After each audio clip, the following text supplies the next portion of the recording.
இந்த 2026ஆம் ஆண்டில் தங்கம் விலை அப்படிங்கிறது ஏறுமா இல்லை இறங்குமா சார்? இந்த வரக்கூடிய வருஷம் தங்கம் வெள்ளி தங்கம் நிலவரங்களை பற்றி நம்ம பார்க்கணும் அப்படின்னா, தங்கம்னு எடுத்துக்கிட்டால் மரத குருவை பேஸ் பண்ணி வரக்கூடியது. அதில் இன்வெஸ்ட்மெண்ட்னு எடுத்துக்கிட்டிங்கன்னா அது சுக்கிரனை பேஸ் பண்ணி வரும். ஏன்னா வெறும் தங்கத்துக்கு வேல்யூ கிடையாது, அது ஒரு ஆபரணமெண்ட்டாக மாறினா தான் அதுக்கு வேல்யூ. அதை அழகுபடுத்துதல் அப்படிங்கிறது சுக்கிரனை பேஸ் பண்ணி வரக்கூடிய ஒரு நிகழ்வு. நமக்கு இப்போ வருஷ ஆரம்பத்திலிருந்து தமிழ் வருஷம் ஆரம்பம், அதாவது குரு பெயர்ச்சி ஆகிற வரைக்குமே குரு பகவான் மிதனத்தில் சஞ்சரிச்சுட்டு இருக்கிறார். அப்போ இந்த காலகட்டங்கள் என்ன அப்படின்னு சொன்னால், குரு ஒரு இடத்த நிலையாக நில்லாமல் முதல்ல மிதுனத்திலேருந்து கடகத்துக்கு வர்றாரு, கடகத்துலேருந்து சிம்மத்துக்கு போகிறாரு, திரும்ப சிம்மத்துலேருந்து கடகத்துக்கு போகிறாரு. இது ஒரு அன்ஸ்டாண்டபிள் ஒரு பொசிஷனாக தான் போயிட்டுருக்குது. நம்ம இதில் உறுதியாக இதைத்தான் நடக்கும்னு சொல்ல முடியாது. இதில் சில பொலிட்டிக்கல் இன்ஃப்ளூயன்ஸ் எல்லாம் வேறு நடந்துக்கிட்டு இருக்குது. மக்கள் கொஞ்சம் தெளிவாக இருக்கணும் இந்த விஷயங்களில். இந்த வகையில் பார்க்கும்போது இந்த ஆனி ஆடி இந்த 2 மாதங்கள் தங்கம் விலை சற்று குறையதற்கு சந்தர்ப்பங்கள் இருக்கிறது, குறையலாம்.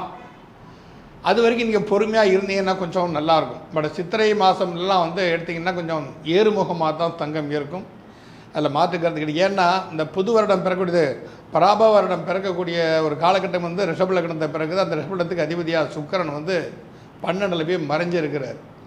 அப்போ தங்கம் வாங்கணும் அப்படின்னு சொன்னால் அதை ஒரு நல்ல ஒரு ஆர்னமெண்ட்டாக ரெடி பண்ணணும் அப்படின்னா அதுக்கு ஃபைனான்ஸ் கண்டிப்பாக தேவைப்படுது. அது ஃபைனான்ஸுக்கு முக்கிய காரணம் பயப்படுறது சுக்கிரன் தான்.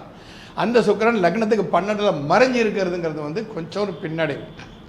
நெக்ஸ்ட்டு அந்த ரிஷப லக்னத்துக்கு 2ஆம் இடத்துக்குரிய குரு பகவான் ஒரு ஸ்டாண்டர்டாக இல்லாமல் மாறி மாறி போயிட்டுருக்கார். பொதுவாகவே குரு பகவான் ஒரு இடத்த இல்லாமல் மாறுறதுங்கிறது உலகளவிலே ஒரு பெரிய ஒரு வீக்னஸ் தான். அது பல இயற்கை சீற்றங்கள், மக்களின் மன தடுமாற்றங்கள், பொருளை இழப்பது, இந்த இராணுவ சம்பந்தப்பட்ட விஷயங்கள், யுத்தங்கள்னால் பிரச்சனைகள் ஏற்படுவது, ஒரு ஸ்திரத்தன்மை இருக்காது.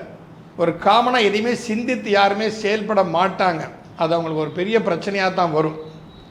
அப்போ அந்த ரிஷப லக்னத்துக்கு 10ஆம் இடத்தை ஏற்கனவே ராகுவும் சந்திரன் வேறு உட்காந்துட்டு இருக்கிறாங்க. இது இன்னும் கொஞ்சம் ஒரு வீக்னஸ். இப்போ நம்ம நாட்டில் இப்போ திடீர்னு இப்போ திருச்செந்தூர் சிம்மத்தை கடல் உள்வாங்குது. இப்போ திருச்செந்தூரில் கடல் உள்வாங்குது அப்படின்னா அதுக்கு நேர் ஆப்போசிட் சைடில் அது ஒரு சுனாமி மாதிரி எஃபெக்ட் ஆகும், வெள்ளங்கள் வரும். இப்போ இந்த மாதிரி இடத்த வரும்போது என்ன அப்படின்னு சொன்னால், அந்த இடத்த இந்த பொருளாதாரத்தை தாறுமாறமாக இறக்கி தான் தீரணும், ஒன்றும் செய்ய முடியாது. ஏன்னா வெளிநாடுகள் ஏதாவது சம்மந்தப்பட்டு அதுக்கு சப்போர்ட் பண்ணால் தான் முடியும். ஸோ இந்த மாதிரி விஷயங்கள்லாம் வச்சு தான் நம்ம இந்த தங்க விலைகளை நம்ம பொருளாதாரத்தில் சொல்ல முடியும். அப்போ இரண்டாம் அதே மாதிரி ஆவணி புரட்டாசி ஐப்பசி மாதங்களில் கொஞ்சம் தங்கம் ஏறத்தான் செய்யும், கண்டிப்பாக ஏறும். அதுக்கு இதில் முகூர்த்தங்கள் காரணம். அந்த முகூர்த்தங்கள் இல்லாவிட்டாலும் ஒரு பொருளாதார சேவ் பண்ணுவோம் அப்படின்னு சொல்லி இதில் நிறைய இல்லீகல் ப்ராசஸ்லாம் நடந்துகிட்ருக்கு. பதுக்கிறதுங்கிறது முதல்ல பெரிய விஷயமா இருந்துகிட்ருக்கு. அப்போ குறைஞ்ச நேரத்தை அதிகமாக வாங்கிக்கிறது, பதுக்கி வைக்கிறது, அப்புறம் மற்ற நேரத்தில் வெளியே விடுறது. அதனால் இந்த தங்கம்ங்கிறது ஒரு ஸ்திரத்தன்மையற்ற ஒரு நிலையாக தான் இந்த வருஷம் பூராமே போகும். ஆரம்ப காலத்தை கொஞ்சம் ஏறுமுகமாக இருக்கும். ஆனி ஆடி மாதங்களில் அது கொஞ்சம் சரியும், அது சரியற மாதிரி தெரியும். ஆனால் தெரிஞ்ச மறுபடியும் திருப்பி புரட்டாசி ஐப்பசி காலங்களில் ஏறும். அது ஏற்றுமுகமாக தான் இருந்துகிட்டு இருக்கும். கடைசி அந்த மார்கழி தை மாசி பங்குனிங்கிற சப்ஜெக்ட் வரும்பொழுது அது கொஞ்சம் ஒரு கண்ட்ரோலிங்க்கு வரும். அதனால் அதில் மக்கள் கொஞ்சம் தெளிவாக இருக்கணும்னா நம்ம தங்கம் பர்ச்சேஸ் பண்ணுறோம். அந்த தங்கம் பர்ச்சேஸ் நம்ம ஆவலை அதிகமாக காட்டும்போது அது தானாக ஆட்டோமேட்டிக்காக விலை ஏறிப்போகுது. இதுக்கு குரு கூட முடிச்சுட்டு இருப்பார். என்னையே அது நான் ஒன்று நினைக்கிறேன், மக்கள் ஒன்று நினைக்க ஆரம்பிச்சிட்டாங்க. அந்த ஸ்டேஜில் தான் இன்றைக்கி உலகமே போயிட்டுருக்குது. எதையுமே நம்ம உறுதியாக சொல்ல முடியாத ஒரு தன்மையில் போயிட்டுருக்குது. அதனால் மக்கள் தான் கொஞ்சம் தெளிவாக இருந்து இது நமக்கு தேவை, இது நமக்கு தேவையில்லை அப்படிங்கிறத உணர்ந்து நடந்துக்கிட்டால் தான் நல்லாயிருக்கும். களவு போகிறதுக்கு சான்சஸ் நிறைய இருக்குது. ஏன்னா ஸ்திரத்தன்மையற்ற ஒரு தன்மை.